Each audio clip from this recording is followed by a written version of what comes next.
नमस्कार दोस्तों, आप सभी का स्वागत है एग्जाम फर्स्ट चैनल पर। साथियों, आज हम लोग लेखपाल का जो प्रैक्टिस सेट नंबर 2 है, आज उसे हम यहाँ पर देखेंगे और सभी महत्वपूर्ण 100 प्रश्नों को यहाँ पर हम जो है कि सॉल्व करेंगे। और इस प्रैक्टिस सेट की एक खास बात यह रहेगी कि हम यहाँ पर जो डीआई का 10 क्वेश्चन आपसे पूछा जाएगा उसको भी यहाँ पर हम जो है देखेंगे इसी प्रैक्टिस सेट के अंदर। तो हम एक भी प्रश्नों को स्किप नहीं करेंगे और पूरा प्रैक्टिस सेट अगर आप देखेंगे तो लेखपाल से संबंधित आपका कुछ ही मिनटों में यानी कि 35 से 40 मिनट में आपके जो 100 प्रश्न है वह साथियों तैयार हो जाएंगे। तो बिना समय को वेस्ट किए हुए आइए हम शुरुआत करेंगे और अपने पहले प्रश्न की तरफ हम बढ़ेंगे कि पहला प्रश्न हम देखेंगे कि हड़प्पा काल का इनमें से कौन सा नगर 3 भागों में विभाजित था। लोथल, मोहनजोदड़ो, कालीबंगा, धौलावीरा और उपयुक्त में से कोई नहीं। तो इस प्रश्न का जो सही उत्तर होगा वह जो है विकल्प डी यानी कि धौलावीरा जो है वह 3 भागों में विभाजित नगर था।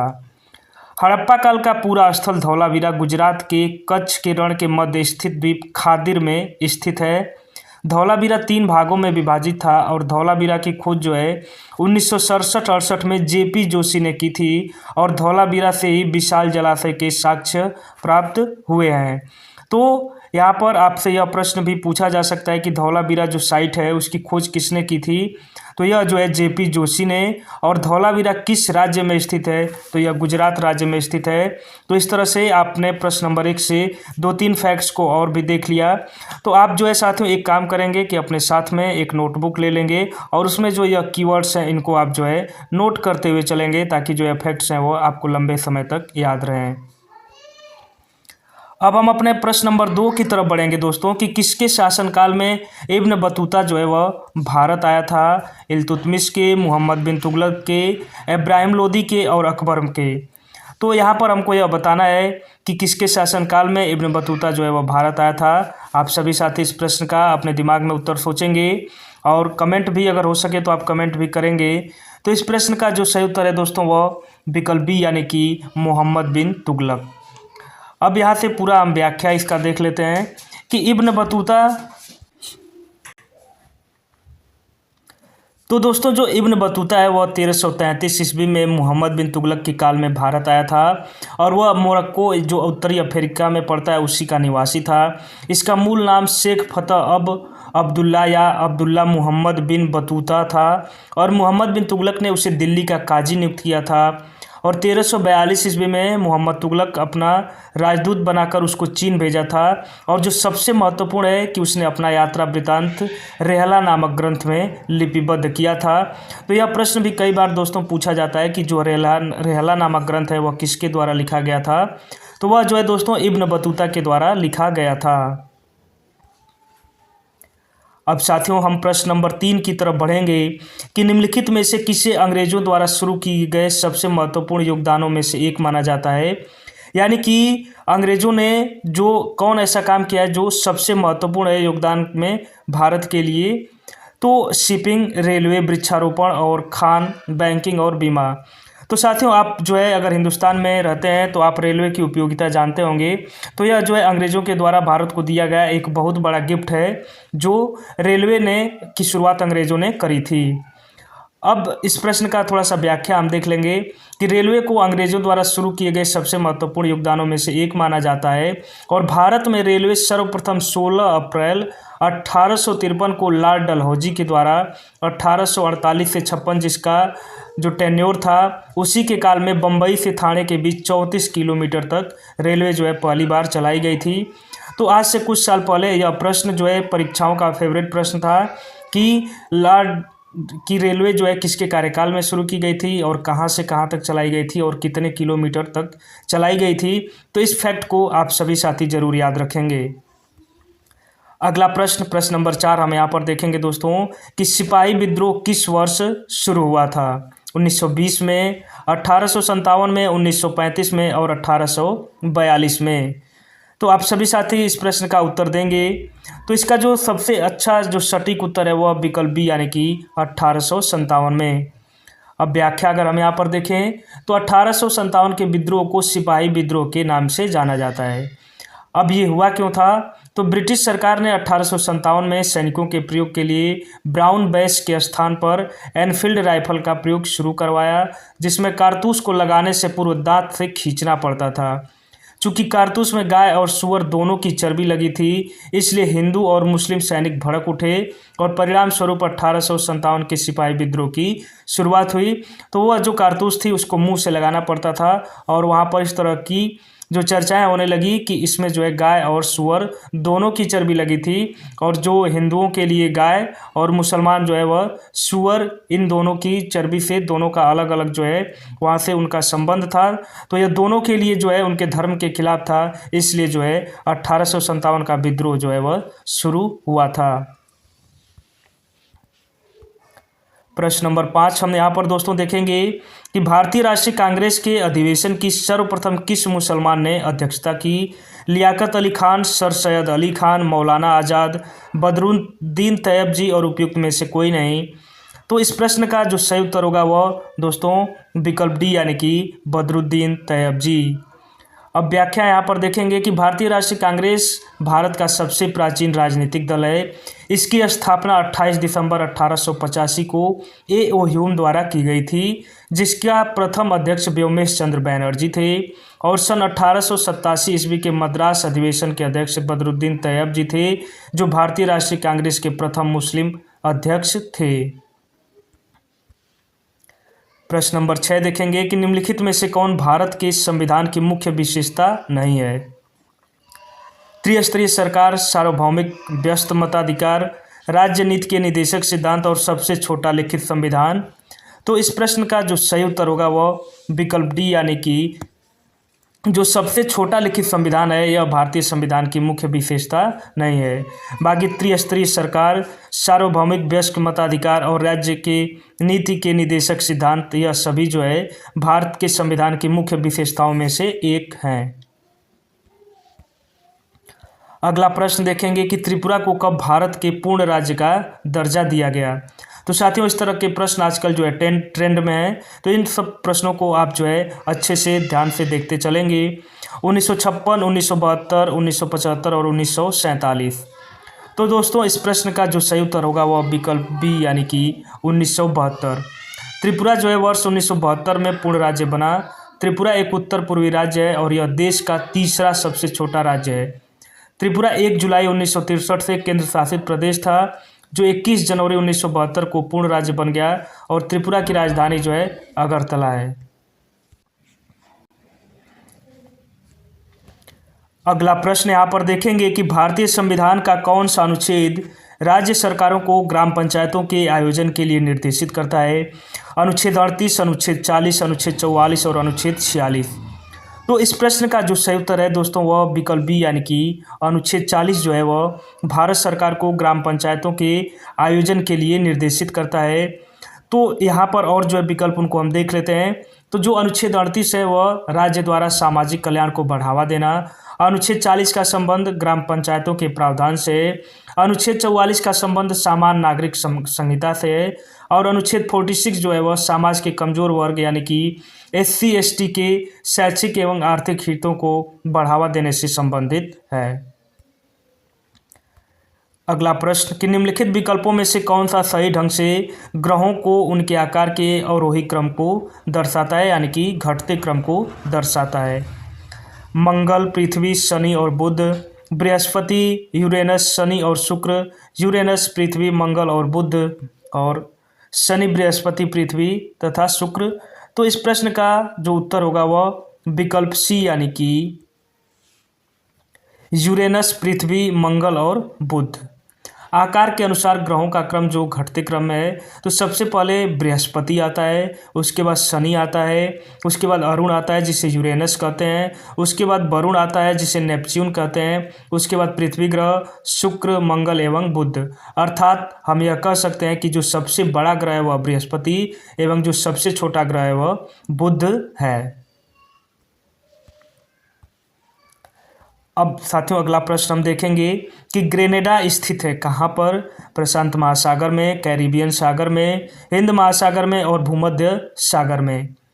तो आप सभी साथी भी इस प्रश्न का उत्तर देंगे। विश्व भूगोल से संबंधित जो है यह प्रश्न है और आपके जो सिलेबस है उसमें विश्व भूगोल से जो है मेंशन किया गया है, तो आप विश्व भूगोल को भी साथ में आप जो स्टडी करते हुए चलेंगे। तो ग्रेनेडा कहाँ पर स्थित है, आप इस प्रश्न का उत्तर बताएंगे।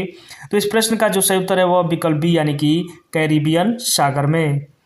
ग्रेनेडा एक कैरिबियाई देश है जो कैरेबियन सागर अटलांटिक महासागर में स्थित है। इसकी राजधानी सेंट जॉर्ज है और यह 12 डिग्री 7 मिनट उत्तरी अक्षांश तथा 61 डिग्री 40 मिनट पश्चिम में स्थित है और इसकी समुद्र तट रेखा 121 किलोमीटर लंबी है। अगला प्रश्न कि पारिस्थितिक संक्रमण अवधारणा का सर्वप्रथम प्रयोग किया गया किसके द्वारा?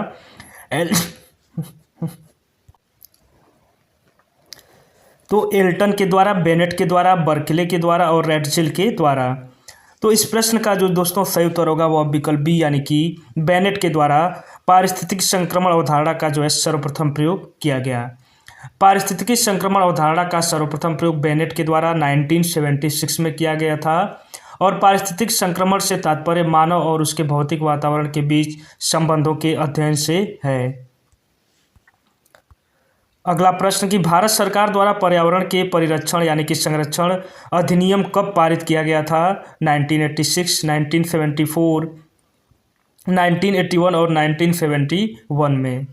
तो आप जो है इस प्रश्न का जो उत्तर आप कमेंट बॉक्स में कमेंट करेंगे। तो इस प्रश्न का जो सही उत्तर है वह विकल्प ए यानी कि 1986 में। वर्ष 1986 में भारत सरकार द्वारा पर्यावरण संरक्षण अधिनियम को पारित किया गया। इसके अतिरिक्त वन्य जीव संरक्षण अधिनियम जो है वह 1972 में तथा जैव विविधता अधिनियम 2002 में पारित किया गया। तो आप तीनों को ध्यान से देखिए कि भारत सरकार द्वारा पर्यावरण संरक्षण अधिनियम 1986 में, वन्य जीव संरक्षण अधिनियम 1972 में और जैव विविधता अधिनियम 2002 में पारित किया गया था। अगला प्रश्न कि वन जैव विविधता संस्थान कहाँ पर स्थित है? तो देहरादून, इलाहाबाद, हैदराबाद और शिमला। तो इस प्रश्न का जो सही उत्तर है वह विकल्प सी यानी कि हैदराबाद। अब यहाँ पर देखेंगे कि जो वन जीव जैव विविधता संस्थान हैदराबाद में स्थित है, कुछ अन्य प्रमुख वन्य जीव संस्थान निम्नलिखित हैं, जैसे भारतीय वन्य जीव संस्थान वह देहरादून में, भारतीय प्राणी विज्ञान सर्वेक्षण केंद्र वह जो है कोलकाता में और भारतीय वन प्रबंधन भोपाल में, राष्ट्रीय पर्यावरण शोध संस्थान नागपुर में और भारतीय वन सर्वेक्षण केंद्र जो है वह देहरादून में स्थित है। तो आप इन सभी संस्थानों को याद करेंगे या तो अपने नोट्स में ज़रूर लिख लेंगे क्योंकि सभी मिलते जुलते ही हैं, परंतु इनका जो सेंटर है वह अलग अलग जगहों पर स्थित है। प्रश्न नंबर 14 देखेंगे कि निम्नलिखित में से कौन सा एक वायुमंडल में मीथेन उत्सर्जन का एक स्रोत है? स्वचालित वाहन, निर्वात धूम, औद्योगिक चिमनी, खनन, आर्द्र भूमि और उपयुक्त में से कोई नहीं। तो इस प्रश्न का साथियों आप सभी भी उत्तर दीजिएगा। तो इस प्रश्न का जो सही उत्तर है वह विकल्प डी यानी कि आर्द्र भूमि जो है वह मीथेन उत्सर्जन का एक स्रोत है। अब यहाँ पर हम इस प्रश्न को देखेंगे। व्याख्या इसका कि वायुमंडल में मीथेन उत्सर्जन के स्रोत धान के खेत, कोयले की खदानें तथा घरेलू पशुओं की जुगाली है जो मानवीय स्रोत हैं, जबकि आर्द्र भूमि, टुंड्रा प्रदेश एवं समुद्र जलीय मीथेन उत्सर्जन के प्राकृतिक स्रोत हैं और प्राकृतिक स्रोतों से वैश्विक मीथेन उत्सर्जन का सर्वाधिक 76% भाग आर्द्र भूमि से ही उत्सर्जित होता है। तो हम यह कह सकते हैं कि जो सबसे ज़्यादा योगदान है वह आर्द्र भूमि का ही है मीथेन उत्सर्जन में।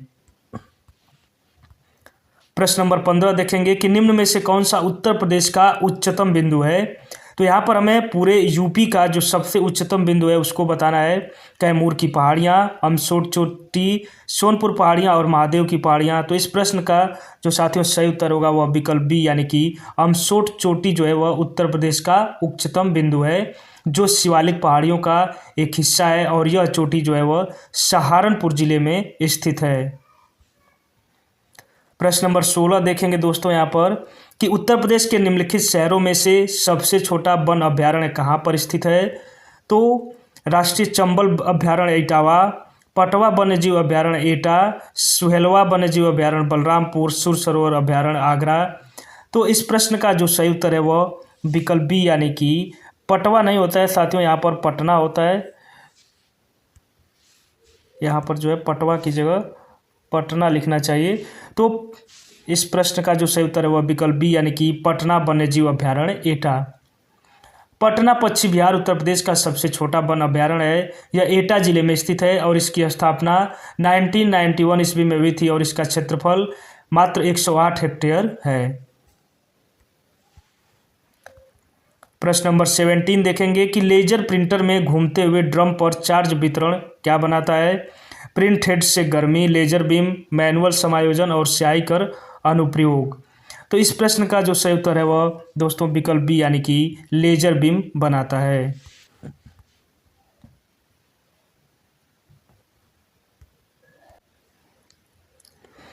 प्रश्न नंबर 18 देखेंगे कि ओ सिस्टम, सॉरी यहाँ पर गलती है थोड़ा सा, आप इसे सुधार लेंगे।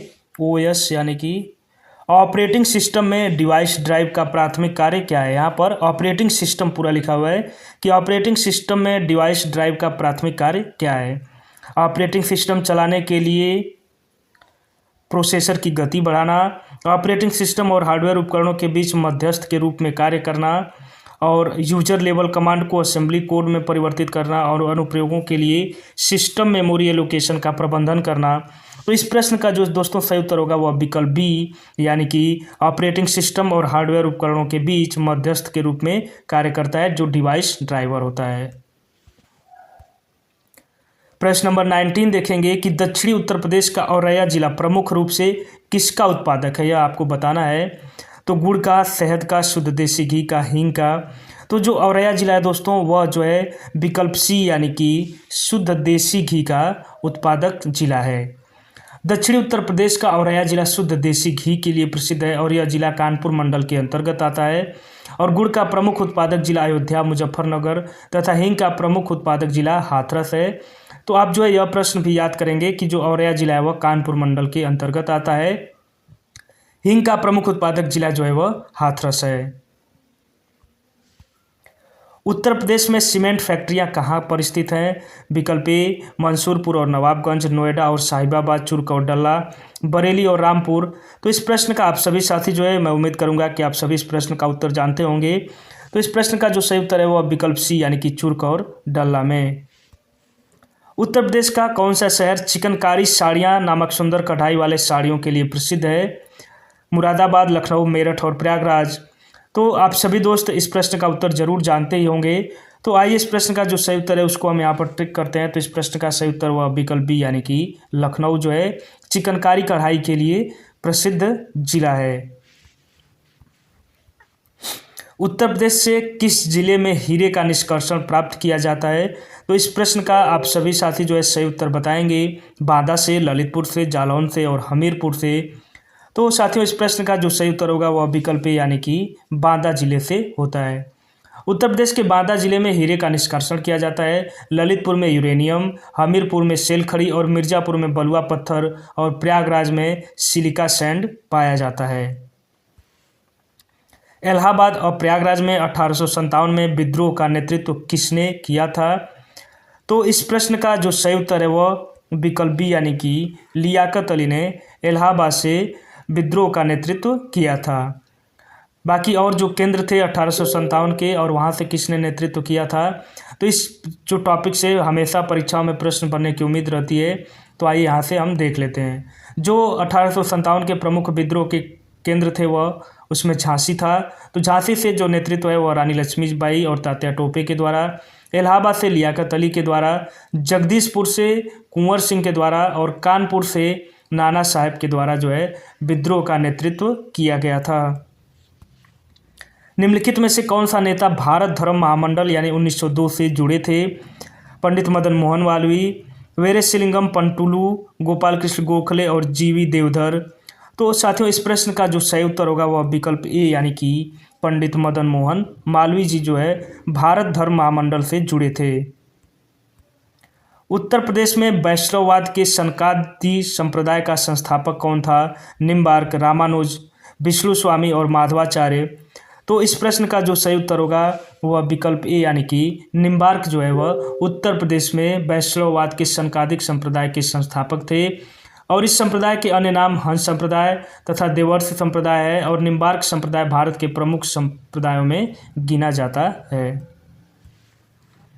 परमहंस योगानंद गिरी जिन्होंने पश्चिम को योग के ज्ञान से परिचित कराया का जन्म कहाँ पर हुआ था? प्रयागराज, वाराणसी, गोरखपुर और कुशीनगर। तो इस प्रश्न का जो सही उत्तर होगा दोस्तों वह विकल्प सी, यानी कि उनका जन्म जो है वह गोरखपुर में हुआ था। अगला प्रश्न, स्मारक 84 गुंबद उत्तर प्रदेश के किस जिले में पाया गया है? तो कालपी में, बिठूर में, आगरा में और फतेहपुर में। तो इस प्रश्न का जो सही उत्तर होगा वह विकल्प ए, यानी कि 84 गुंबद जो है वह कालपी में पाया गया है। कालपी उत्तर प्रदेश के जालौन जिले में स्थित एक नगर है और यह नगर यमुना नदी के किनारे बसा हुआ है। 84 गुंबद इस्लामी वास्तुकला का लोदी सुल्तान का एक शाही मकबरा है और इस इमारत में 60 फुट की ऊंचाई के 2 गुंबद हैं। लखनऊ स्थित बाल संग्रहालय चिल्ड्रन म्यूजियम की स्थापना किस वर्ष हुई थी? 1970 में, 1975 में, 1957 में और 1988 में। तो दोस्तों इस प्रश्न का जो सही उत्तर होगा वह विकल्प सी, यानी कि 1957 में। लखनऊ स्थित बाल संग्रहालय की स्थापना 1957 में की गई थी और इसका पूरा नाम मोतीलाल नेहरू बाल संग्रहालय है। तो हम लखनऊ संग्रहालय को ही मोतीलाल नेहरू बाल संग्रहालय कहते हैं। अगला प्रश्न कि हिंदू मुस्लिम एकता का प्रतीक 16 कुल उत्सव उत्तर प्रदेश में आयोजित किया जाता है? मेरठ में, अलीगढ़ में, लखनऊ में और आगरा में। तो यह प्रश्न साथियों बहुत ही महत्वपूर्ण प्रश्न है और यह प्रश्न लगभग सभी परीक्षाओं में किसी न किसी रूप में यह प्रश्न पूछा ही जाता है। तो इस प्रश्न का जो साथियों सही उत्तर है वह विकल्प डी, यानी कि आगरा में। मुगल सम्राट अकबर द्वारा स्थापित 16 कुल सिद्धांत पर प्रत्येक वर्ष उत्तर प्रदेश पर्यटन विभाग इस उत्सव का आयोजन करता है। 18 से 27 फरवरी के मध्य आगरा में आयोजित किया जाता है, जिसमें कला, क्राफ्ट और संस्कृत से संबंधित कार्यक्रमों का आयोजन किया जाता है। निम्न में से कौन फैजाबाद के एक प्रमुख संगीतकार थे जिन्होंने शास्त्रीय संगीत में टप्पा शैली का विकास किया था? मुश्तरी बाई, खुशी महाराज, मेहंदी खान और ठाकुर प्रसाद। तो यहाँ पर हमें इस प्रश्न का जो सही उत्तर है वह बताना है। तो साथियों इस प्रश्न का जो सही उत्तर है वह विकल्प ए, यानी कि मुश्तरी बाई। कुछ साथी यहाँ पर कंफ्यूज हो सकते हैं क्योंकि कई बार खुशी महाराज का नाम आता है, परंतु यहाँ पर स्पेशली फैजाबाद मेंशन कर दिया है, इसलिए इस प्रश्न का जो सही उत्तर है वह विकल्प ए, यानी कि मुश्तरी बाई। मुश्तरी बाई फैजाबाद की एक प्रमुख संगीतकार थी जिन्होंने शास्त्रीय संगीत में टप्पा शैली का विकास किया था। ब्रोकेड की प्रसिद्ध कलाकृति है, यानी कि यह एक जो है आर्ट एंड क्राफ्ट का एक नाम है। तो यह किस शहर की प्रसिद्ध कलाकृति है? तो यहाँ पर इस प्रश्न का जो सही उत्तर होगा वह विकल्प डी, यानी कि ब्रोकेड जो है वह वाराणसी की प्रसिद्ध कलाकृति है। ब्रोकेड वाराणसी की प्रसिद्ध कलाकृति है। भारत में बनारसी ब्रोकेड फैब्रिक्स का महिलाओं के फैशन के लिए साड़ी, ड्रेस मटेरियल और दुपट्टे के रूप में बड़े पैमाने पर उपयोग किया जाता है। गोदान किसके द्वारा लिखा गया है? तो आप सभी साथी इस प्रश्न का उत्तर देंगे क्योंकि यह बहुत ही आसान प्रश्न है और आप सभी साथी जो है इस प्रश्न का उत्तर जानते होंगे। तो इस प्रश्न का जो सही उत्तर है वह विकल्प बी, यानी कि गोदान जो है वह मुंशी प्रेमचंद द्वारा रचित एक उपन्यास है। लेकिन साथियों यहाँ पर हम इनके और उपन्यासों को देख लेते हैं। इनके द्वारा रचित अन्य कृतियाँ सेवा सदन, प्रेमाश्रम, रंगभूमि निर्मला, कायाकल्प, गबन, कर्मभूमि और इनका जो एक कृति है वह मंगलसूत्र, वह जो है अपूर्ण है, यानी कि यह पूरी नहीं हो पाई थी, तभी जो है उनका देहांत हो गया था। बाकी संग्राम, करबला आदि जो है इनकी महत्वपूर्ण कलाकृतियाँ हैं। उत्तर प्रदेश में साइबर अपराध मुख्यालय कहाँ पर स्थित है? तो मेरठ में, लखनऊ में, प्रयागराज में और कानपुर में। तो दोस्तों इस प्रश्न का जो सही उत्तर होगा वह विकल्प बी, यानी कि साइबर क्राइम का जो मुख्यालय है वह लखनऊ में अवस्थित है। वर्ष 2011 की जनगणना के अनुसार ग्रामों की सर्वाधिक जनसंख्या किस राज्य में स्थित है? तो बिहार में, पश्चिम बंगाल में, महाराष्ट्र में और उत्तर प्रदेश में। तो दोस्तों इस प्रश्न का जो सही उत्तर होगा वह विकल्प डी, यानी कि उत्तर प्रदेश में सबसे अधिक जो है ग्रामीण आबादी और गाँव की जनसंख्या जो है वह सबसे ज़्यादा है। अगला प्रश्न कि भूमि कृषि का रिकॉर्ड क्या है? उसे गिरदावरी कहते हैं, पंचनामा कहते हैं, जामबंजा कहते हैं, खतौनी कहते हैं और उपयुक्त में से कोई नहीं। तो इस प्रश्न का जो सही उत्तर है वह विकल्प ए यानी कि उसे गिरदावरी कहा जाता है। गिरदावरी वह रिकॉर्ड है जिसमें भूमि पर खेती यानी फसल की जानकारी, बुआई का विवरण और भूमि का उपयोग दर्ज होता है। भारत में पंचायती राज व्यवस्था का शिल्पी किसे कहा जाता है? आचार्य नरेंद्र देव को, जीवीके राव को, सत्यपाल जैन को और एल.एम. सिंघवी को। तो साथियों इस प्रश्न का जो सही उत्तर होगा वह विकल्पी यानी कि उपयुक्त में से कोई नहीं, क्योंकि आप सभी साथी जानते हैं कि बलवंत राय मेहता को भारत में पंचायती राज व्यवस्था का जनक माना जाता है और उन्होंने एक त्रिस्तरीय पंचायती राज व्यवस्था का सिद्धांत पेश किया था। इसलिए इस प्रश्न का जो सही उत्तर होगा वह उपयुक्त में से कोई नहीं, यानी कि बलवंत राय मेहता को पंचायती राज व्यवस्था का शिल्पी कहा जाता है।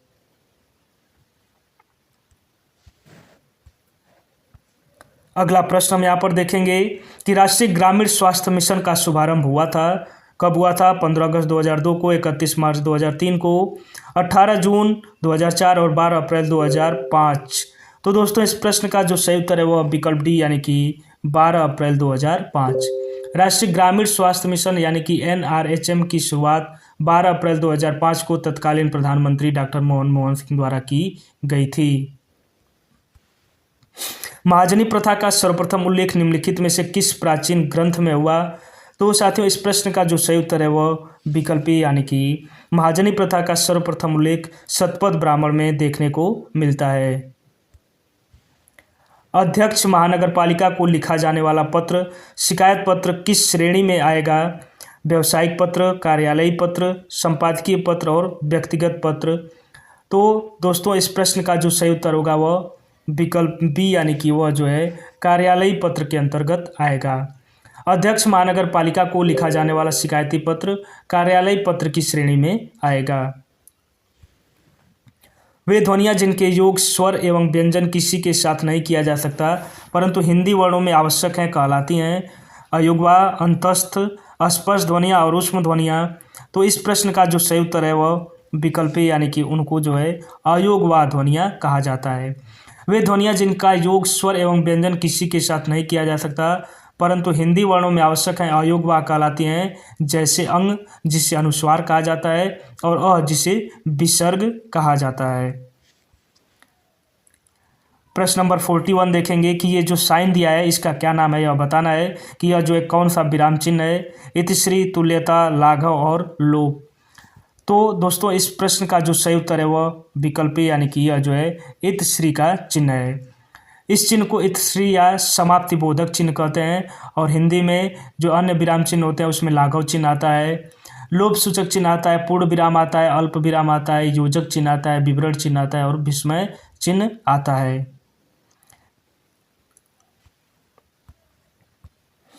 प्रश्न नंबर 42 देखेंगे कि निम्नलिखित में से कौन सा वाक्य अशुद्ध है? यहाँ पर हमको बताना है कि भारत के इतिहास में 15 अगस्त का बहुत महत्व है। रात उसके प्राण पखेरु उड़ गया और आज भी लाल बहादुर शास्त्री जी को याद किया जाता है और क्या आप मेरे साथ चलेंगे? तो इस प्रश्न में अशुद्ध वाक्य बताना है। तो इस प्रश्न का जो सही उत्तर है वह विकल्प बी यानी कि रात उसका प्राण पखेरु उड़ गया। तो यह जो है अशुद्ध है क्योंकि इसका जो शुद्ध वाक्य होगा कि रात उसके प्राण पखेरु उड़ गए और जबकि अन्य सभी विकल्प जो है वह शुद्ध हैं। प्रश्न नंबर 43 देखेंगे कि जो विशेषण अपनी विशेष्य की मात्रा या परिमाण के विषय में ज्ञान कराएं उसे कौन सा विशेषण कहते हैं? संख्यावाचक, सार्वनामिक, परिमाणवाचक और गुणवाचक। तो इस प्रश्न का जो सही उत्तर होगा दोस्तों वह विकल्प सी यानी कि उन्हें जो है जो मात्रा या परिमाण के विषय में ज्ञान कराते हैं उनको परिमाणवाचक विशेषण जो है वह कहा जाता है। जो विशेषण अपनी विशेष्य की मात्रा या परिमाण के विषय में ज्ञान कराएं उसे परिमाणवाचक विशेषण कहते हैं, जैसे सिर भर दूध, थोड़ा पानी आदि। निश्चय और अनिश्चय के आधार पर परिमाण बोधक विशेषण के दो भेद किए गए हैं। एक निश्चित परिमाण बोधक विशेषण होता है और एक अनिश्चित परिमाण बोधक विशेषण होता है। वह आई हो तो मेरी चिट्ठी उसे दे देना कौन सा काल है? संदिग्ध वर्तमान, संभाव्य वर्तमान, तात्कालिक वर्तमान और सामान्य वर्तमान। तो यहाँ पर जो प्रयोग किया गया है वाक्य वह जो है संभाव्य वर्तमान का यह वाक्य है, क्योंकि वह आई हो तो मेरी चिट्ठी उसे दे देना। तो यहाँ पर एक जो है संभावना यह व्यक्त की गई है कि यदि वह आई हो तो मेरी चिट्ठी उसे दे देना। वह आई हो तो मेरी चिट्ठी उसे दे देना वाक्य संभाव्य वर्तमान काल का उदाहरण है। जैसे वह पढ़ता होगा, यह संदिग्ध वर्तमान का है। मैं खाना खा रहा हूँ तो यह तात्कालिक वर्तमान का उदाहरण है। और सूर्य पूरब में उगता है तो यह जो है सामान्य वर्तमान का उदाहरण होगा। किस विकल्प में सभी शब्द जो है तद्भव है? तो यहाँ पर हमको यह बताना है कि किस में जो है सभी शब्द जो है वह तद्भव हैं। पहला देखते हैं, सुत, झरना और नयन, गात, गणपति, ग्राहक, सहज, संजोग और समंदर, छकड़ा, काजल और खेत और उपयुक्त में से कोई नहीं। तो इस प्रश्न का जो सही उत्तर है वह जो है विकल्प डी यानी कि छकड़ा, काजल और खेत, यह सभी जो है तद्भव शब्द हैं और इनका जो है तत्सम शब्द क्रमशः शकट, कज्जल और क्षेत्र होगा। प्रश्न नंबर 46 देखेंगे कि निम्नलिखित में से सही विलोम युग्म किस विकल्प में है? अल्पज्ञ का अवज्ञ, हुलासित का आनंदित, आकुंचन का प्रसारण और अस्थावर का चंचल। तो दोस्तों इस प्रश्न का जो सही उत्तर है वह विकल्प डी यानी कि आकुंचन का प्रसारण, यही जो युग्म है वह सही है। बाकी जो है अल्पज्ञ का विलोम शब्द अवज्ञ नहीं होता है, बहुज्ञ होता है और अस्थावर का विलोम शब्द जो है वह जंगम होता है। आइए साथियों प्रश्न नंबर 47 देखेंगे कि यहाँ पर शब्द युग्म का अर्थभेद सही नहीं है, यह बताना है। तो जैसे अनिल और अनल तो हवा और आग, अंश और अंश तो हिस्सा और कंधा, अपेक्षा और उपेक्षा यानी आशा और निरादर, और अवलंब और अविलंब का अधर और विलोकित। तो इस प्रश्न का जो सही उत्तर है वह विकल्प डी यानी कि यही जो है सही अर्थभेद नहीं है। तो आइए यहाँ पर देखते हैं। पहले अनिल का अर्थ होता है हवा और अनल का अर्थ होता है आग। अंश का अर्थ होता है हिस्सा और अंश जो जिसमें छोटा सा होता है उसका अर्थ होता है कंधा। अपेक्षा का अर्थ होता है आशा और उपेक्षा का अर्थ होता है निरादर। अवलंब का जो अर्थ होता है वह सहारा होता है और अविलंब का अर्थ होता है तुरंत। तो इसलिए इस प्रश्न का जो सही उत्तर है वह जो है विकल्प डी है।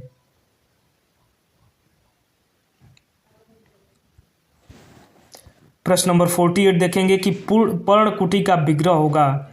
पर्ण से बनी कुटी, पर्ण में कुटी, पर्ण वाली कुटी और पर्ण ही कुटी। तो इस प्रश्न का जो सही उत्तर होगा दोस्तों वह विकल्प ए यानी कि पर्ण से बनी कुटी, पर्ण कुटी का विग्रह होगा। पर्णकुटी का विग्रह जो होगा पर्ण से बनी कुटी होगा। इसमें करण तत्पुरुष समास है और जिसका उत्तर या अंतिम पद प्रधान होता है तत्पुरुष समास कहलाता है। भोजपुरी भाषा उत्तर प्रदेश के किस भाग में प्रमुख रूप से प्रचलित है? पश्चिमी क्षेत्र, पूर्वी क्षेत्र, दक्षिणी क्षेत्र और उत्तरी क्षेत्र। तो इस प्रश्न का जो साथियों सही उत्तर होगा वह विकल्प बी यानी कि पूर्वी क्षेत्र, गोरखपुर और बलिया में भोजपुरी भाषा जो है प्रमुख रूप से प्रचलित है। भोजपुरी भाषा मुख्य रूप से उत्तर प्रदेश के पूर्वी भाग जिसे पूर्वांचल के नाम से जाना जाता है, जिसमें वाराणसी, गोरखपुर, बलिया, देवरिया, गाजीपुर, आजमगढ़, मऊ, जौनपुर जैसे जिले शामिल हैं। इन सभी क्षेत्रों में भोजपुरी भाषा जो है वह प्रचलित है। भारत में लोक नीति का निर्माण किया जाता है किसके द्वारा? सरकार के द्वारा, नागरिक समाज संगठन के द्वारा, निजी क्षेत्र की कंपनियों के द्वारा, उपयुक्त सभी। तो इस प्रश्न का जो सही उत्तर है वह विकल्प डी यानी कि उपयुक्त सभी के द्वारा। भारत में सार्वजनिक नीति का निर्माण सरकार, नागरिक समाज संगठन और निजी क्षेत्र की कंपनियों सहित विभिन्न हितधारकों द्वारा किया जाता है। तो आप सभी जानते हैं कि भारत में जो है मिश्रित अर्थव्यवस्था है, तो यहाँ पर यह कह सकते हैं कि यहाँ पर सरकार और निजी क्षेत्र कंपनियां आदि सभी के द्वारा जो है भारत में लोक नीति का निर्माण किया जाता है। प्रश्न नंबर 51 देखेंगे कि राष्ट्रीय सुरक्षा में अभ्यास तकनीक का क्या उपयोग है? यह एक मोबाइल ऐप है, यह मिसाइलों के परीक्षण के लिए एक हवाई लक्ष्य यानी कि टारगेट ड्रोन है, और यह सैनिकों का व्यायाम कार्यक्रम है, और यह एक पनडुब्बी है। तो इस प्रश्न का जो सही उत्तर है वह विकल्प बी यानी कि यह मिसाइलों के परीक्षण के लिए एक हवाई लक्ष्य यानी कि टारगेट ड्रोन है। अभ्यास जो है अभ्यास तकनीक मिसाइलों के परीक्षण के लिए हवाई लक्ष्य यानी टारगेट ड्रोन के रूप में उपयोग की जाती है, और अपनी मिसाइलों की ताकत जांचने के लिए हमें एक उड़ते हुए नकली दुश्मन की ज़रूरत होती है, और अभ्यास वही हाई स्पीड टारगेट प्रदान करता है। प्रश्न नंबर 52 देखेंगे कि मोहम्मद गोरी किस वर्ष पृथ्वीराज तृतीय से पराजित हुआ था? 1471, 1191, 1391 और 1061 में। तो साथियों इस प्रश्न का जो सही उत्तर होगा वह विकल्प बी यानी कि 1191 में।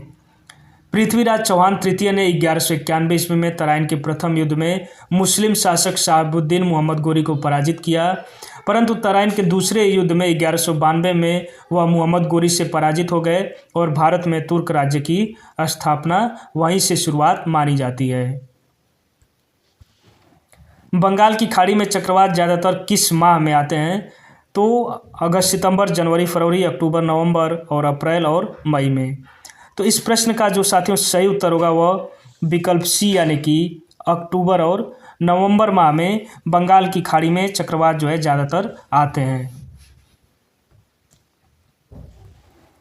प्रश्न नंबर 54 देखेंगे कि एक्सेल में वी लुकअप फंक्शन का प्राथमिक कार्य क्या है? किसी तालिका में क्षैतिज रूप से खोजना, किसी वैल्यू के लिए वर्टिकल खोज करना और निर्दिष्ट कॉलम से संबंधित वैल्यू रिटर्न करना, डायनामिक चार्ट बनाना। तो इस प्रश्न का जो सही उत्तर होगा वह विकल्प बी यानी कि किसी वैल्यू के लिए वर्टिकल खोज करना और निर्दिष्ट कॉलम से संबंधित वैल्यू रिटर्न करना। तो एक्सेल से संबंधित कई प्रश्न जो है पिछली परीक्षाओं में पूछे गए हैं, वी लुकअप, एच लुकअप आदि से। तो आप जो है कंप्यूटर की भी एक विशेष तैयारी जो है आप अपने सिरे से करते रहेंगे, क्योंकि कंप्यूटर से आजकल UPSSC की मुख्य परीक्षाओं में अच्छे खासे प्रश्न पूछे जाते हैं।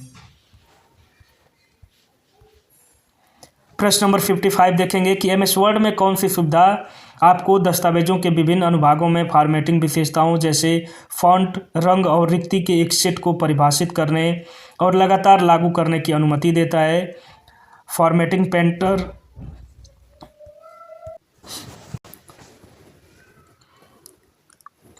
तो फॉर्मेट पेंटर, थीम्स, टेम्पलेट्स और शैलियाँ।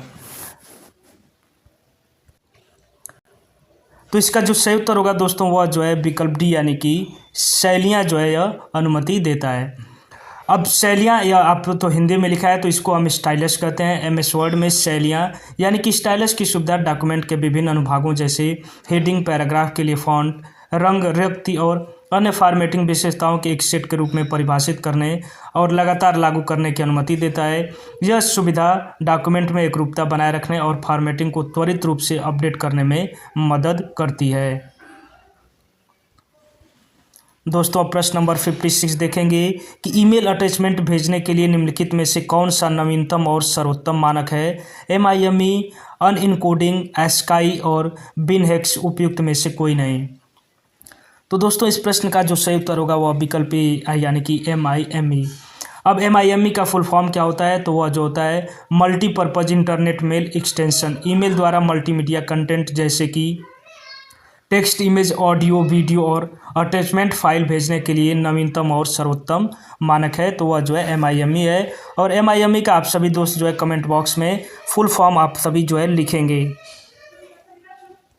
प्रश्न नंबर 57 देखेंगे कि वर्ल्ड वाइड वेब को किस वर्ष सर्वप्रचलित किया गया था? 1990 में, 1991 में, 1993 में और 1989 में। तो साथियों इस प्रश्न का जो सही उत्तर होगा वह विकल्प बी यानी कि 1991 में। अब साथियों यहाँ से हम पूरा व्याख्या देखेंगे कि टिम बर्नर्स-ली ने वर्ल्ड वाइड वेब यानी कि WWW को वर्ष 1989 में बनाकर प्रस्तुत किया, लेकिन सार्वजनिक रूप से वर्ष 1991 में आम जनता के लिए यह जो है उपलब्ध कराया गया। अब अगला प्रश्न 58 देखेंगे कि NEGP की आर्किटेक्चर में कितनी परतें शामिल हैं? तो यहाँ पर यह काफ़ी जो है अपडेटेड और लेटेस्ट का प्रश्न है। तो राष्ट्रीय ई शासन योजना यानी कि NEGP का फुल फॉर्म है national e governance plan. NEGP Bharat सरकार द्वारा आरंभ की गई एक योजना है जिसका उद्देश्य भारत के नागरिकों को सभी सरकारी सेवाओं इलेक्ट्रॉनिक माध्यमों से उपलब्ध कराना है। और NEGP की आर्किटेक्चर में कुल जो है वह दोस्तों 3 लेयर शामिल है, यानी इस प्रश्न का जो सही उत्तर है वह विकल्प ए होगा। क्रेडिट कार्ड्स में CVN का पूर्ण रूप क्या होता है? तो साथियों card verification news, card verification number, card verification noun और कार्ड वेरिफिकेशन नेशन। तो इस प्रश्न का जो सही उत्तर होगा दोस्तों वह जो है विकल्प बी यानी कि CVN का पूर्ण रूप जो है कार्ड वेरिफिकेशन नंबर होता है। CVN का पूर्ण रूप कार्ड वेरिफिकेशन नंबर जो धोखाधड़ी के विरुद्ध अतिरिक्त सुरक्षा प्रदान करती है और अलग अलग कार्ड के CVN अलग अलग स्थानों पर हो सकते हैं। प्रश्न नंबर 60 देखेंगे कि निम्नलिखित में से कौन सा एक मान्य मल्टीमीडिया संलेखन रूपक यानी कि ऑथरिंग मेटाफर नहीं है, hierarchical metaphor, scripting language metaphor, flow control metaphor और ऑटोमेटिक मेटाफर। तो इस प्रश्न का जो साथियों सही उत्तर है वह विकल्प डी यानी कि ऑटोमेटिक मेटाफर जो है इस प्रश्न का सही उत्तर होगा। साथियों यूपी ट्रिपल एससी की मुख्य परीक्षाओं में कंप्यूटर से जो प्रश्न पूछे जा रहे हैं तो कुछ प्रश्न जो है बहुत ही हाई लेवल के प्रश्न पूछे जाते हैं, तो आप जो है उन प्रश्नों को बहुत डीप स्टडी कर पाएंगे, तभी जो है उन प्रश्नों का आप जो है उत्तर दे पाएंगे। तो ऐसे कुछ प्रश्न हैं जिनको आपको सीधे याद कर लेना चाहिए कि अगर इस तरह के प्रश्न मिलें तो आपका जो उत्तर है यही होगा। बाकी अगर आप एआई, कंप्यूटर और आईओटी आदि सभी चीज़ों को बहुत डीप में चले जाएंगे तो बहुत बड़ा सिलेबस है और आप शायद ही इस सिलेबस को कवर कर पाएँ। अगला प्रश्न कि निम्नलिखित में से कौन सा संदेश की अखंडता यानी कि इंटीग्रिटी को सत्यापित करने वाले प्रयुक्त की जाने वाली तकनीक को संदर्भित करता है? Protocol, digital signature, description algorithm और मैसेज डाइजेस्ट। तो इस प्रश्न का जो सही उत्तर होगा दोस्तों वह जो है विकल्प डी यानी कि मैसेज डाइजेस्ट जो है वह इस प्रश्न का सही उत्तर होगा। शहरी जीवन और बुनियादी ढांचों को बेहतर बनाने के लिए भारत सरकार की कौन सी पहल एआई, आईओटी और बिग डेटा जैसे प्रौद्योगिकियों का उपयोग करती है?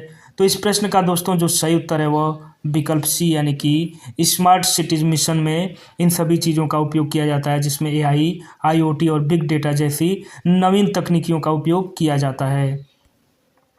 निम्नलिखित में से कौन सा सेंसर मुख्य रूप से स्मार्टफोन में रोटेशन और कोणीय वेग का पता लगाने के लिए उपयोग किया जाता है, जिससे गेमिंग और संबंधित वास्तविकता यानी कि ऑगमेंटेड रियलिटी अनुप्रयोगों को बढ़ाया जा सके?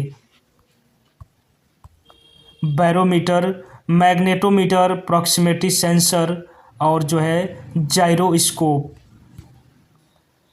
तो साथियों इस प्रश्न का जो सही उत्तर है वह विकल्प डी यानी कि जाइरोस्कोप का प्रयोग किया जाता है।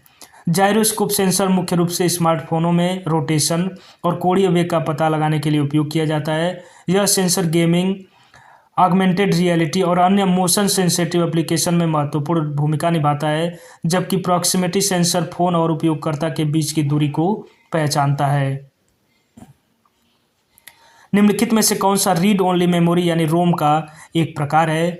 तो इस प्रश्न का जो सही उत्तर है वह विकल्प डी यानी कि उपयुक्त में से एक से अधिक। रीड ओनली मेमोरी यानी कि रोम के विभिन्न प्रकार निम्न है, जिसमें पी रोम आता है, ईपी रोम आता है, डबल ईपी रोम आता है और एक जो है एम रोम आता है यानी कि masked read only memory, ROM के यह सभी जो है प्रकार हैं। एक्सेल में सभी फार्मूला निम्नलिखित में के साथ ही शुरू होते हैं, बराबर का चिन्ह, प्लस का चिन्ह, एट द रेट के चिन्ह और लेस देन के चिन्ह से। तो इस प्रश्न का जो सही उत्तर है दोस्तों वह जो है विकल्प ए यानी कि एक्सेल के जो सभी फार्मूला हैं वह बराबर यानी इक्वल टू के चिन्ह के साथ ही शुरू होते हैं। प्रश्न नंबर 66 देखेंगे कि पेनिसिलिन की खोज किस सूक्ष्म जीव से की गई थी? जीवाणु, विषाणु, प्रोटोजोआ और कवक। तो इस प्रश्न का जो सही उत्तर है दोस्तों वह जो है विकल्प डी यानी कि पेनिसिलिन की खोज जो है वह कवक जैसे सूक्ष्म जीव से की गई थी। भारत में पेटेंट अधिनियम किस वर्ष लागू किया गया था? तो 1995, 2005, 1975 और 1950। तो इस प्रश्न का जो सही उत्तर है वह विकल्प ई यानी कि उपयुक्त में से कोई नहीं। भारत में पेटेंट का अधिनियम 1970 में पारित किया गया था, जिसने भारत के बौद्धिक संपदा ढांचे की नींव रखी थी। राज्य आपदा प्रबंधन प्राधिकरण यानी कि एसडीएम में किससे समन्वय स्थापित करता है? केवल एनडीएमए से, केवल डीडीएमए से, एनडीएमए और डीडीएमए दोनों से और केवल केंद्र सरकार से। तो इस प्रश्न का जो सही उत्तर है वह जो है विकल्प सी यानी कि एनडीएमए एवं डीडीएमए दोनों से जो है वह समन्वय स्थापित करता है। एसडीएमए राज्य आपदा प्रबंधन प्राधिकरण एनडीएमए और जिला आपदा प्रबंधन प्राधिकरण यानी डीडीएमए के साथ मिलकर कार्य करता है। इससे नीतियों और संसाधनों में एकरूपता आती है तथा आपदा प्रबंधन तंत्र जो है अधिक प्रभावी बनता है। भूस्खलन रोकने का उपाय नहीं है वनीकरण को बढ़ाना, सीढ़ीनुमा खेत, स्थानांतरी कृषि और उपयुक्त में से एक से अधिक। तो इस प्रश्न का जो सही उत्तर है वह विकल्प सी यानी कि स्थानांतरी कृषि जो है वह भूस्खलन रोकने का यह उपाय नहीं है। तो जो स्थानांतरित कृषि है वह भूस्खलन रोकने का उपाय नहीं है। बृहत स्तर पर वनीकरण को बढ़ावा और स्थानांतरित कृषि वाले उत्तर पूर्वी क्षेत्रों में सीढ़ीनुमा खेत बनाकर कृषि को करना भूस्खलन रोकने का सकारात्मक उपाय है। आत्मनिर्भर भारत का तकनीकी मॉडल किस दृष्टिकोण पर आधारित है? तो इस प्रश्न का आप सभी साथी जो है उत्तर देंगे। पूर्ण संरक्षणवाद, आत्मकेंद्रित विकास, चयनात्मक स्वदेशीकरण और वैश्विक सहयोग, पूर्ण आयात निर्भरता। तो इस प्रश्न का जो साथियों सही उत्तर है वह विकल्प सी यानी कि चयनात्मक स्वदेशीकरण और वैश्विक सहयोग इसी दृष्टिकोण पर जो है यह आधारित है। आत्मनिर्भर भारत का तकनीकी मॉडल चयनात्मक स्वदेशीकरण के साथ साथ वैश्विक सहयोग और आधुनिक तकनीक अपनाने पर आधारित है। भारत में 5G तकनीक के विकास का प्रमुख उद्देश्य क्या है? तो इस प्रश्न का जो सही उत्तर है दोस्तों वह जो है विकल्प बी यानी कि डिजिटल इंडिया को बढ़ावा देना। 5G तकनीक उच्च गति internet, IoT, smart city, telemedicine और डिजिटल इंडिया मिशन को सशक्त बनाती है। एम एक्शन सॉफ्ट क्या है? संपत्तियों की जियो टैगिंग करने वाला एप्लीकेशन है, कृषि उत्पादन संबंधी एप्लीकेशन है, जनगणना से संबंधित एप्लीकेशन है और उपयुक्त में से एक से अधिक। तो इस प्रश्न का जो साथियों सही उत्तर है वह विकल्प ए यानी कि संपत्तियों की जियो टैगिंग करने वाला एक एप्लीकेशन है और यह एप्लीकेशन पंचायती राज मंत्रालय द्वारा विकसित किया गया है, जो मोबाइल आधारित समाधान है जो संपत्तियों की जियो टैगिंग करता है। तो इस प्रश्न से आप एक प्रश्न जो मुख्य प्रश्न बन सकता है वह यह कि एम एक्शन सॉफ्ट जो है वह पंचायती राज मंत्रालय के अधीन विकसित किया गया सॉफ्टवेयर है। कल्पक्कम परमाणु ऊर्जा संयंत्र किस राज्य में स्थिर है? गुजरात, महाराष्ट्र, कर्नाटक और तमिलनाडु। तो इस प्रश्न का दोस्तों जो सही उत्तर है वह विकल्प डी यानी कि कल्पक्कम परमाणु ऊर्जा संयंत्र तमिलनाडु राज्य में अवस्थित है। भारत के पश्चिम में कौन सा सागर स्थित है? लाल सागर, दक्षिण चीन सागर, बंगाल की खाड़ी, अरब सागर। तो साथियों इस प्रश्न का आप सभी जो है उत्तर देंगे। तो इस प्रश्न का जो सही उत्तर है वह विकल्प डी यानी कि अरब सागर। भारत के पश्चिम में अरब सागर स्थित है। यह गुजरात, महाराष्ट्र, गोवा, कर्नाटक और केरल जैसे राज्यों की सीमा को छूता है। भारत के पूर्व में बंगाल की खाड़ी और दक्षिण में हिंद महासागर अवस्थित है। निम्नलिखित में से कौन सा नदी का उद्गम अमरकंटक पठार से होता है? तो इस प्रश्न का दोस्तों जो सही उत्तर है वह विकल्प यानी कि नर्मदा का जो उद्गम है वह अमरकंटक पठार से होता है। अमरकंटक पठार से नर्मदा नदी का उद्गम होता है। अमरकंटक पठार विंध्य और सतपुड़ा पहाड़ियों की पर्वत श्रृंखला में स्थित है। नर्मदा नदी 1312 किलोमीटर लंबी है और पश्चिम की ओर बहते हुए खंभात की खाड़ी में गिरती है। भैंस की किस नस्ल को इसकी उच्च दुग्ध उत्पादन और अनुकूलनशीलता के कारण भारत का काला सोना कहा जाता है? सुरती, मुर्रा, मेहसाणा और जाफराबादी। तो इस प्रश्न का जो साथियों सही उत्तर है वह विकल्प बी यानी कि मुर्रा नस्ल को, जो भैंस की मुर्रा नस्ल होती है उसे भारत का काला सोना कहा जाता है। अगर आप गांव से बिलोंग करते हैं तो आपने ज़रूर इस नस्ल का नाम सुना ही होगा। सभी लोग, कई लोग इस तरह की चर्चा करते हैं कि उनकी भैंस जो है मुर्रा भैंस है, यानी जो भैंस ज़्यादा दूध देती है, देखने में काफ़ी हृष्ट पुष्ट होती है, उसे जो है मुर्रा भैंस का नस्ल कहा जाता है।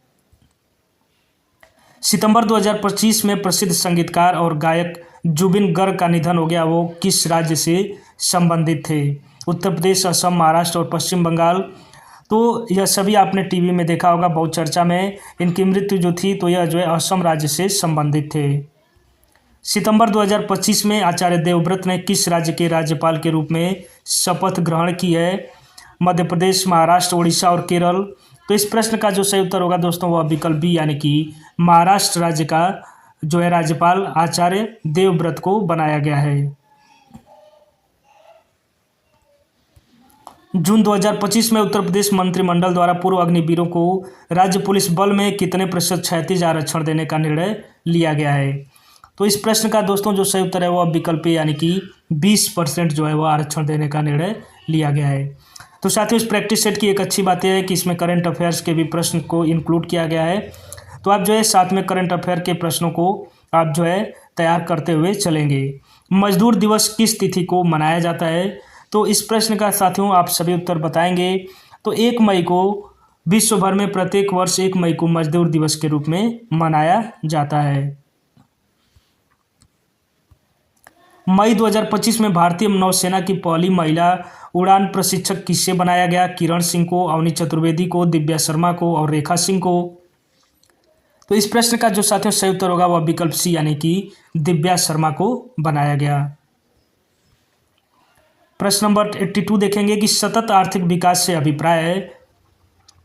विकल्प ए यानी कि वर्तमान पीढ़ी के विकास के साथ साथ भविष्य का आर्थिक विकास। तो इस प्रश्न का जो साथियों सही उत्तर होगा वह विकल्प ए ही होगा, यानी कि सतत आर्थिक विकास से अभिप्राय है वर्तमान पीढ़ी का साथ में विकास तो हो ही, साथ में भविष्य का भी आर्थिक विकास हो, यानी कि भविष्य को दांव पर न लगाया जाए, इस तरह का जो है विकास किया जाए, तो उसे जो है सस्टेनेबल डेवलपमेंट कहते हैं।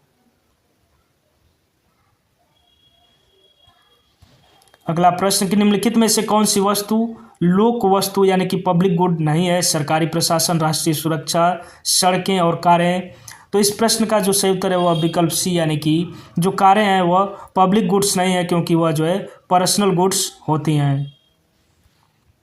भारत में मौद्रिक नीति का उपकरण यानी कि इंस्ट्रूमेंट निम्नलिखित में से कौन सा नहीं है, यहाँ पर बताना है। तो रेपो रेट, SLR, CRR और कर परिवर्तन। तो जो कर परिवर्तन है वह मौद्रिक नीति का इंस्ट्रूमेंट नहीं है। RBI की मौद्रिक नीतियों में प्राय रेपो रेट, SLR एवं CRR को सम्मिलित किया जाता है, जबकि करारोपण या कर परिवर्तन को सरकार की राजकोषीय नीतियों में सम्मिलित किया जाता है। बैंकिंग सुधार समिति को निम्न में से किस नाम से भी जाना जाता है?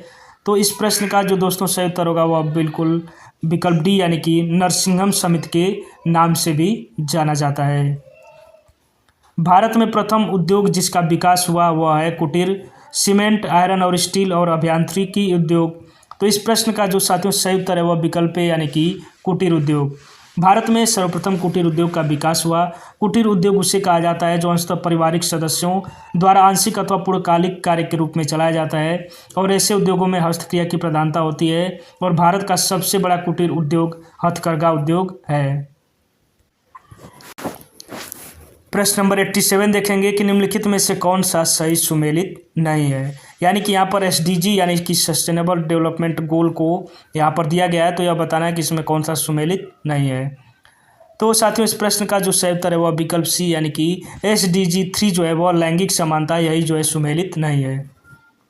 उपयुक्त दिए गए SDG लक्ष्यों में सतत विकास लक्ष्य 3 सही सुमेलित नहीं है, क्योंकि यह उत्तम स्वास्थ्य एवं खुशहाली से संबंधित है, जबकि लैंगिक समानता सतत विकास लक्ष्य के 5 का उद्देश्य है। बाकी SDG 1 जो है वह शून्य गरीबी से, SDG 2 जो है वह शून्य भूखमरी से, और SDG 4 जो है वह गुणवत्तापूर्ण शिक्षा से, यह सभी जो है सुमेलित हैं। संविधान के किस अनुच्छेद के तहत भारत के राष्ट्रपति भारत के नियंत्रक एवं माल इच्छा परीक्षक करने की नियुक्ति करते हैं? अनुच्छेद 148, अनुच्छेद 15, अनुच्छेद 370 और अनुच्छेद 35A। तो इस प्रश्न का दोस्तों जो सही उत्तर है वह विकल्प ए यानी कि अनुच्छेद 48। भारतीय संविधान के अनुच्छेद 148 भारत के नियंत्रक एवं मालिका परीक्षक से संबंधित है, और इसी अनुच्छेद के अनुसार राष्ट्रपति को कैग की नियुक्ति करने का अधिकार प्राप्त है। मानक IoT आर्किटेक्चर में कितनी परतें होती हैं? तो इस प्रश्न का जो साथियों सही उत्तर है वह विकल्प बी यानी कि 5 परतें होती है। मानक IoT आर्किटेक्चर में 5 परतें होती हैं जो उपभोक्ताओं को सर्वोत्तम संभव सेवाएं प्रदान करती हैं। IoT का फुल फॉर्म आप जो है नीचे कमेंट बॉक्स में लिख करके बताएंगे।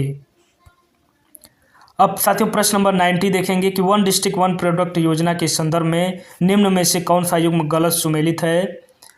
तो यहाँ पर बताना है भदोही कालीन से, कन्नौज चित्र से, फिरोजाबाद कांच उद्योग से, और लखीमपुर खीरी जो है पीतल शिल्प से।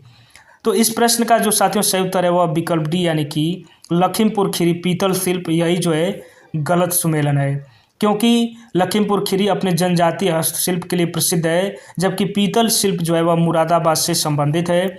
बाकी भदोही जो है कालीन से, यह सही है, कन्नौज चित्र से यह भी सही है, और फिरोजाबाद कांच उद्योग से यह भी सही सुमेलित है। अब दोस्तों हम यहाँ पर प्रश्न नंबर 91 से 95 को देखेंगे। यहाँ पर जैसा कि आपको मेंशन किया गया है आयोग के द्वारा कि 10 प्रश्न जो है वो DI से पूछे जाएंगे। तो आइए इन प्रश्नों को हम यहाँ पर देखते हैं।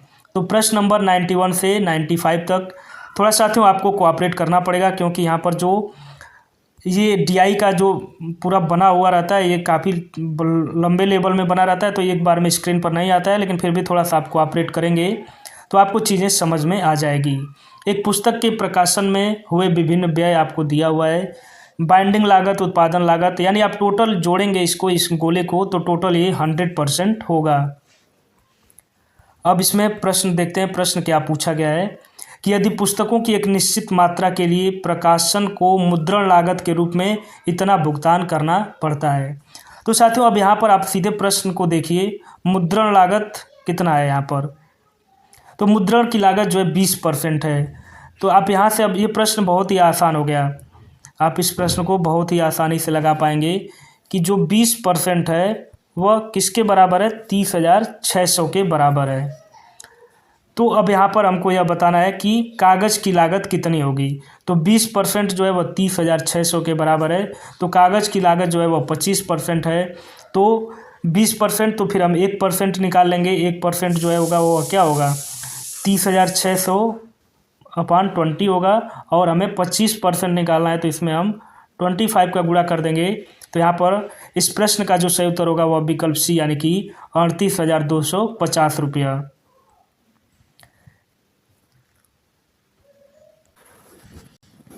अगला प्रश्न देखेंगे, प्रश्न नंबर 92 कि पुस्तक पर रॉयल्टी कागज़ की लागत से कितना प्रतिशत कम है।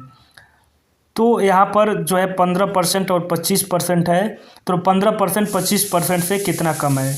तो यह आप देखेंगे कि पुस्तक की जो रॉयल्टी है वह 15% है और उसकी जो है 25, तो यह इससे कितना कम है, तो 10 अपॉन यहाँ पर 15 हो जाएगा, और इसको हम परसेंट में कन्वर्ट कर लेंगे। तो 5 2 जा और 5 3 जा 15 इंटू 100 कर देंगे, ठीक है। तो यहाँ पर जो है 2/5, तो यह जो है लगभग 40% के बराबर आएगा। जिल्दसाजी बाइंडिंग पर किए गए व्यय के अनुरूपी क्षेत्रीय केंद्रीय कोण क्या होगा। यहाँ पर केंद्रीय कोण बताना है, तो कोण निकालने के लिए हम 100 की जगह 360 डिग्री का प्रयोग करेंगे।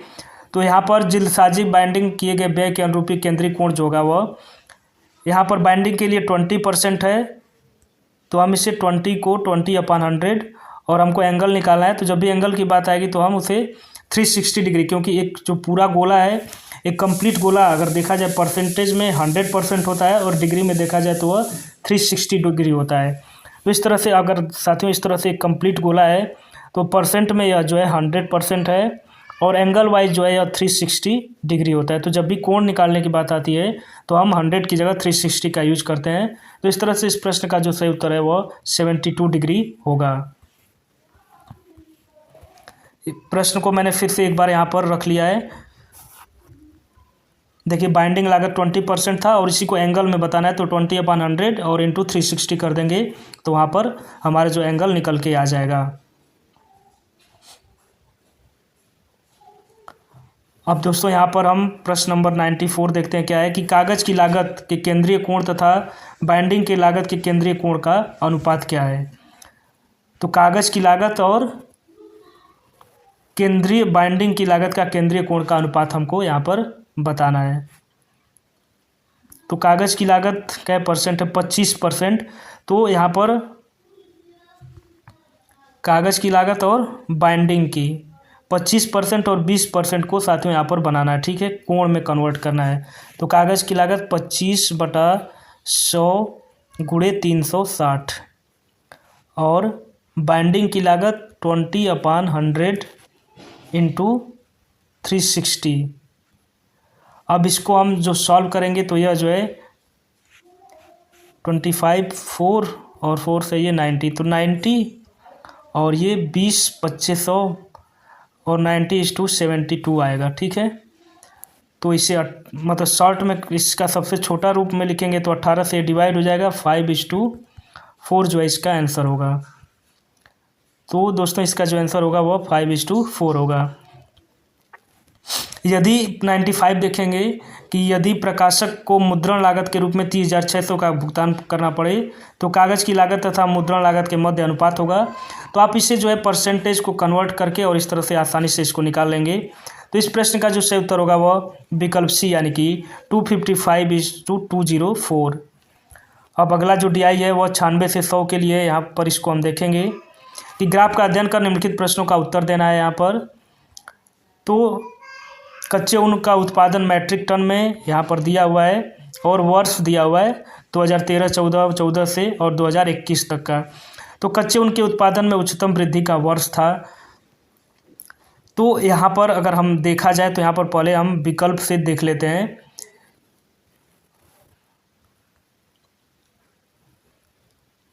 2017-18 में। तो इस प्रश्न को करने के लिए सबसे अच्छा है कि हम पहले विकल्प को देख लें। तो 2017-18 में कितना हो गया था, 76 हो गया था, और पिछली साल कितना था, 65 था। तो वो कितना बढ़ा, यह जो है 11 बढ़ गया। तो इस तरह से हर वर्ष का हम यहाँ पर निकाल लेंगे और इस तरह से अगर हम चेक करेंगे तो इस प्रश्न का जो सही उत्तर होगा वह विकल्प सी, यानी कि 2016-17 में जो है उत्पादन में बढ़ोतरी सबसे ज़्यादा हुई थी। पहले 4 वर्षों के उत्पादन की तुलना में अंतिम 4 वर्षों में कच्चे ऊन का उत्पादन कितना % बढ़ गया। तो यह तो काफ़ी आसान है। यहाँ से आप जो है पहले 4 वर्ष को ऐड कर लेंगे, यानी कि 56, 51, 53 और 65 को, तो यह जो है 225 के समथिंग आएगा। और लास्ट का 4 जो है ऐड करेंगे तो वह जो है 76, 58, 68 और 73 को, तो यह जो है 275 के आसपास आएगा। तो कितनी वृद्धि हुई, 225 से 275, यानी कि 50 की वृद्धि हुई। कितने पर, 225 पर। तो इस तरह से इसका जो वृद्धि होगा 50/225 और % के लिए हम 100 से गुणा कर देंगे तो यह जो है 22.22% के आसपास आएगा। तो इसलिए इस प्रश्न का जो सही उत्तर होगा वह विकल्प बी, यानी कि 20.22%। फिर से मैंने प्रश्न को एक बार ले लिया है ताकि आप जो है आसानी से समझ पाएँ। 8 वर्षों के दौरान औसत उत्पादन था, तो यह तो आप बहुत आसानी से लगा लेंगे सभी को ऐड करके और 8 से डिवाइड कर देंगे तो यह जो है विकल्प बी, यानी कि 62.5 मैट्रिक टन के आसपास बैठेगा। उत्पादन में पिछले वर्ष की तुलना में अधिकतम प्रतिशत घटत किस वर्ष रही। तो इस तरह का प्रश्न जो है आपको लगाने के लिए पहले आप ऑप्शन वाइज आप इसका लगाएंगे। तो इस प्रश्न का जो सही उत्तर होगा वह साथियों विकल्प, यानी कि 2018-19 में अधिकतम प्रतिशत घटत रही। और प्रश्न नंबर 100, 2014-15 में कच्चे ऊन का उत्पादन 2019-20 के उत्पादन का कितना था। तो यहाँ पर आप जो है ऊपर जो दिया गया है वह 51 है और 19-20 में 68 है। तो यह जो रेशियो है वह 3/4 के आएगा। तो इस प्रश्न का जो सही उत्तर होगा वह विकल्प डी। तो साथियों यहाँ पर हमने सभी 100 प्रश्नों को जो है सॉल्व किया। एक भी प्रश्न को मैंने स्किप नहीं किया। जहाँ पर व्याख्या की आवश्यकता थी वहाँ पर मैंने व्याख्या पूरी तरह से करी। और साथियों यहाँ पर जो मैथ के प्रश्न है वहाँ जो है मोबाइल में थोड़ा सा उनको रिकॉर्ड करने में असुविधा होती है, क्योंकि पूरा क्वेश्चन जो है एक बार में दिखाई नहीं देता। और अभी हमारे पास स्मार्ट बोर्ड भी नहीं है कि हम जो है प्रश्न को इस तरह से करवा पाएँ। तो सब थोड़ा सा साथी आप सभी जो है कोऑपरेट करेंगे। फिर भी मैंने क्वेश्चंस को काट करके हर क्वेश्चन के ऊपर लगाने का प्रयास किया है ताकि आप जो है प्रश्न को देख पाएँ, क्योंकि डीआई का प्रश्न आप तभी सॉल्व कर पाएंगे जब आपको प्रश्न दिखेगा। तो फिर भी साथियों मैं आपसे उम्मीद करूंगा कि आप सभी जो है कोऑपरेट करेंगे मुझे, और आप सभी साथी जो भी पहली बार जुड़ रहे हैं उन सभी से मैं आग्रह करूंगा, विनती करूंगा कि प्लीज़ एग्जाम फर्स्ट चैनल को साथियों आप जो है ज़रूर सपोर्ट करिए, अपने दोस्तों के बीच में भी शेयर करिए साथियों। और यह चैनल जो है आपको कभी भी गलत कंटेंट या कोई भी इस तरह का कंटेंट जो एग्ज़ाम से हट कर वो नहीं देगा। आपके भलाई के लिए आपके साथ हमेशा खड़ा रहेगा। तो आप सभी साथियों से मेरा अंतिम यही विनती है कि आप सभी साथी जो है वीडियो को प्लीज़ लाइक करें, चैनल को शेयर करें, अपने दोस्तों के बीच में जो है अपने इस चैनल को ज़्यादा से ज़्यादा शेयर करें। तो आप सभी साथियों का बहुत बहुत नमस्कार। जय हिंद साथियों।